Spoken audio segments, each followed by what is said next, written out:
ಪಶ್ಚಿಮ ಬಂಗಾಳದಲ್ಲಿ ವಿಧಾನಸಭಾ ಚುನಾವಣೆಗೂ ಮುನ್ನ ಮಮತಾ ಬ್ಯಾನರ್ಜಿ ಸರ್ಕಾರಕ್ಕೆ ಸುಪ್ರೀಂ ಕೋರ್ಟ್ ಬಿಗ್ ಶಾಕ್ ಅನ್ನು ನೀಡಿದೆ.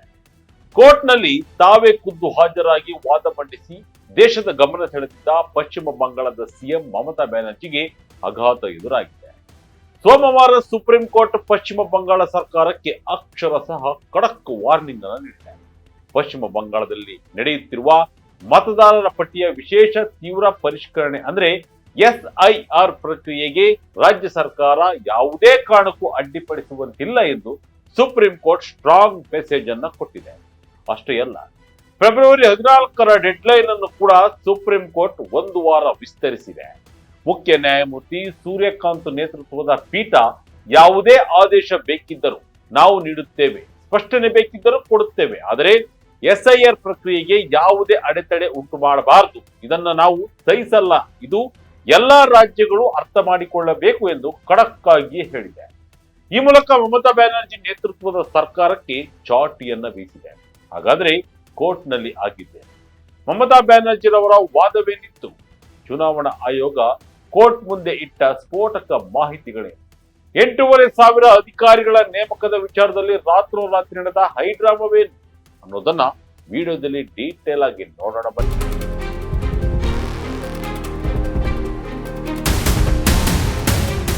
ಸ್ನೇಹಿತರೆ, ಈ ಇಡೀ ಪ್ರಕರಣದ ಕೇಂದ್ರ ಬಿಂದು ಇರೋದೇ ಪಶ್ಚಿಮ ಬಂಗಾಳದಲ್ಲಿ. ಚುನಾವಣಾ ಆಯೋಗ ನಡೆಸುತ್ತಿರುವ ಮತದಾರರ ಪಟ್ಟಿಯ ವಿಶೇಷ ಪರಿಷ್ಕರಣೆ, ಈ ಎಸ್ಐಆರ್ ಪ್ರಕ್ರಿಯೆಯನ್ನ ಪ್ರಶ್ನಿಸಿ ಸ್ವತಃ ಪಶ್ಚಿಮ ಬಂಗಾಳದ ಮುಖ್ಯಮಂತ್ರಿ ಮಮತಾ ಬ್ಯಾನರ್ಜಿರವರು ಸುಪ್ರೀಂ ಕೋರ್ಟ್ ಮೆಟ್ಟಿಲೇರಿದ್ದಾರೆ. ರಾಜ್ಯದಲ್ಲಿ ಸಾವಿರಾರು ಮೈಕ್ರೋ ಅಬ್ಸರ್ವರ್ಗಳನ್ನ ಅಂದ್ರೆ ಸೂಕ್ಷ್ಮ ವೀಕ್ಷಕರನ್ನ ನೇಮಿಸುವುದನ್ನ ಮಮತಾ ಬ್ಯಾನರ್ಜಿ ಪ್ರಶ್ನಿಸಿದರು. ಜೊತೆಗೆ ಈ ಪ್ರಕ್ರಿಯೆಯಲ್ಲಿ ಅಕ್ರಮಗಳು ನಡೆಯುತ್ತಿವೆ, ಲಕ್ಷಾಂತರ ಮತದಾರರ ಹೆಸರು ಡಿಲೀಟ್ ಆಗುವ ಆತಂಕವಿದೆ ಎಂದು ದೂರು ನೀಡಿದ್ದರು. ಆದರೆ ಇದಕ್ಕೆ ಪ್ರತಿಯಾಗಿ ಚುನಾವಣಾ ಆಯೋಗ ಕೋರ್ಟ್ನಲ್ಲಿ ಮಮತಾ ಬ್ಯಾನರ್ಜಿರವರ ಸರ್ಕಾರದ ವಿರುದ್ಧವೇ ಗಂಭೀರ ಆರೋಪ ಮಾಡಿದೆ. ರಾಜ್ಯ ಸರ್ಕಾರ ನಮಗೆ ಸಹಕಾರ ನೀಡುತ್ತಿಲ್ಲ, ನಾವು ಕೇಳಿದ ಅಧಿಕಾರಿಗಳನ್ನ ಕೊಡ್ತಾ ಇಲ್ಲ ಎಂದು ಆಯೋಗ ದೂರಿದೆ.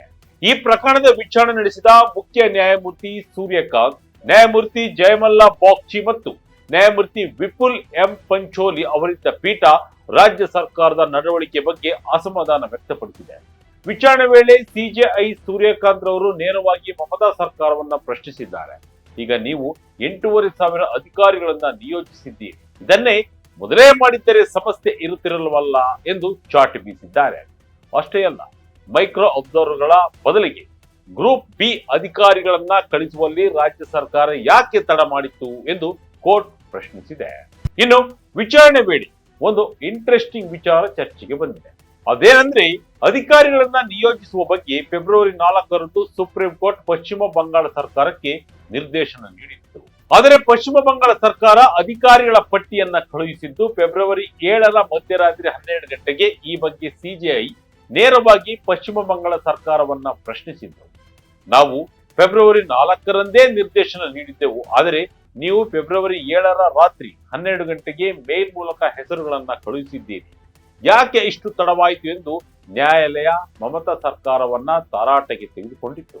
ಇದಕ್ಕೆ ಪ್ರತಿಯಾಗಿ ಚುನಾವಣಾ ಆಯೋಗದ ಪರ ವಕೀಲರು ತಾವು ಪಶ್ಚಿಮ ಬಂಗಾಳ ಸರ್ಕಾರಕ್ಕೆ 5 ಬಾರಿ ಪತ್ರ ಬರೆದು ಅಧಿಕಾರಿಗಳನ್ನ ಕೇಳಿದ್ದೆವು, ಆದರೆ ಅವರು ಕರೆಕ್ಟ್ ಆಗಿ ರೆಸ್ಪಾನ್ಸ್ ಮಾಡಲಿಲ್ಲ ಎಂದು ಹೇಳಿದರು. ರಾಜ್ಯ ಸರ್ಕಾರ ಸ್ಪಂದಿಸದ ಕಾರಣ ಅನಿವಾರ್ಯವಾಗಿ ನಾವು ಸಂವಿಧಾನದತ್ತವಾದ ಅಧಿಕಾರ ಬಳಸಿ ಮೈಕ್ರೋ ಅಬ್ಸರ್ವರ್ಗಳನ್ನ ನೇಮಿಸಬೇಕಾಯಿತು ಎಂದು ಆಯೋಗ ಸಮರ್ಥಿಸಿಕೊಂಡಿತ್ತು.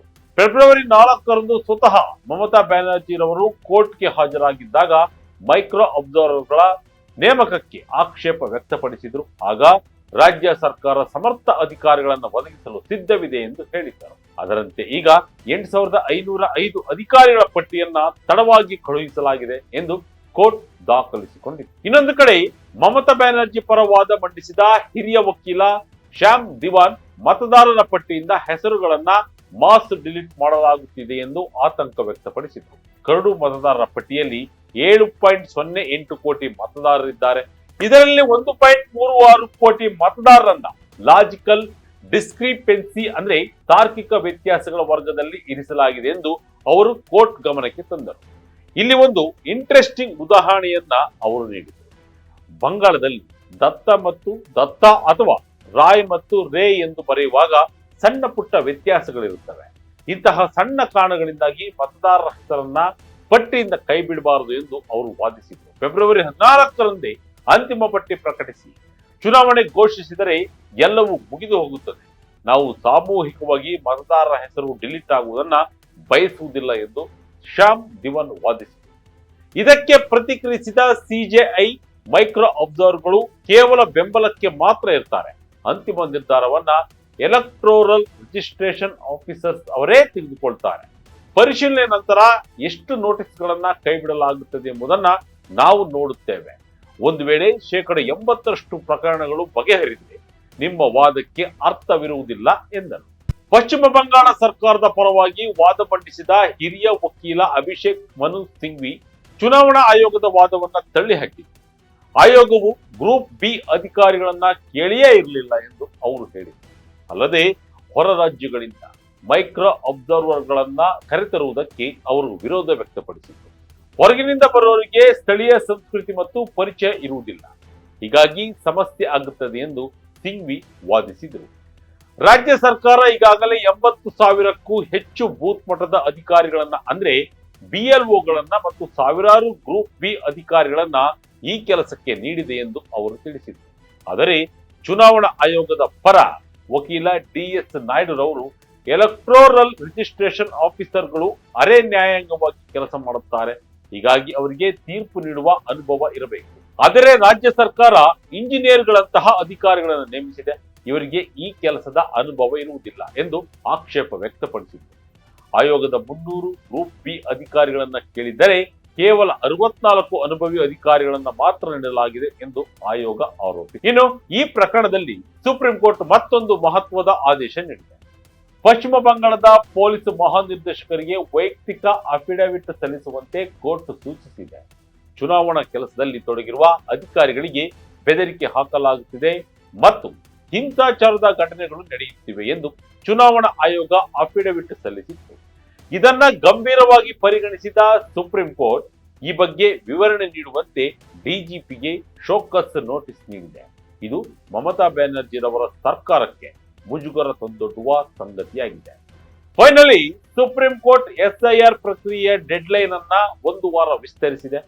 ಫೆಬ್ರವರಿ 14ರಂದು ಅಂತಿಮ ಪಟ್ಟಿ ಪ್ರಕಟಿಸಲು ಸಾಧ್ಯವಿಲ್ಲವೆಂದು ಮುಖ್ಯ ಚುನಾವಣಾ ಅಧಿಕಾರಿ ಈಗಾಗಲೇ ಪತ್ರ ಬರೆದಿದ್ದರು. ಹೀಗಾಗಿ ಪರಿಶೀಲನೆ ಮತ್ತು ವಿಚಾರಣೆ ಪ್ರಕ್ರಿಯೆಯನ್ನ ಪೂರ್ಣಗೊಳಿಸಲು ಹೆಚ್ಚಿನ ಸಮಯ ನೀಡಲಾಗಿದೆ. ನಾವು ಅಡೆತಡೆಗಳನ್ನು ನಿವಾರಿಸುತ್ತೇವೆ, ಆದರೆ ಎಸ್ಐಆರ್ ಪೂರ್ಣಗೊಳಿಸಲು ಯಾವುದೇ ಅಡ್ಡಿಪಡಿಸಲು ಬಿಡುವುದಿಲ್ಲ. ಈ ವಿಚಾರದಲ್ಲಿ ನಾವು ಕ್ಲಿಯರ್ ಆಗಿದ್ದೇವೆ ಎಂದು ಸಿಜೆಐ ಸೂರ್ಯಕಾಂತ್ ಖಡಕ್ ಆಗಿ ಹೇಳಿದ್ದಾರೆ. ರಿಯಲ್ ಪ್ರಾಬ್ಲಮ್ಗಳಿದ್ದರೆ ಅದನ್ನು ನಾವು ಪರಿಹರಿಸುತ್ತೇವೆ, ಆದರೆ ಪ್ರೋಸೆಸ್ ಮಾತ್ರ ನಿಲ್ಲದು ಎಂದು ಕೋರ್ಟ್ ಸ್ಪಷ್ಟಪಡಿಸಿದೆ. ಒಟ್ಟಿನಲ್ಲಿ ವಿಧಾನಸಭಾ ಚುನಾವಣೆ ಸಮೀಪಿಸುತ್ತಿದ್ದಂತೆ ಪಶ್ಚಿಮ ಬಂಗಾಳದಲ್ಲಿ ವೋಟರ್ ಲಿಸ್ಟ್ ಪಾಲಿಟಿಕ್ಸ್ ಜೋರಾಗಿದೆ. ಮಮತಾ ಬ್ಯಾನರ್ಜಿರವರು ಅಲ್ಪಸಂಖ್ಯಾತರು ಮತ್ತು ಬಡವರ ಹೆಸರು ಪಟ್ಟಿಯಿಂದ ಡಿಲೀಟ್ ಆಗಬಹುದು ಎಂಬ ಆತಂಕ ವ್ಯಕ್ತಪಡಿಸಿದರೆ, ಸುಪ್ರೀಂ ಕೋರ್ಟ್ ಮಾತ್ರ ಚುನಾವಣಾ ಆಯೋಗದ ಕೆಲಸಕ್ಕೆ ಬೆಂಬಲವಾಗಿ ನಿಂತಿದೆ. ಈ ಮೂಲಕ ಮಮತಾ ಬ್ಯಾನರ್ಜಿ ಅವರಿಗೆ ಸುಪ್ರೀಂ ಕೋರ್ಟ್ ಶಾಕ್ ನೀಡಿದೆ.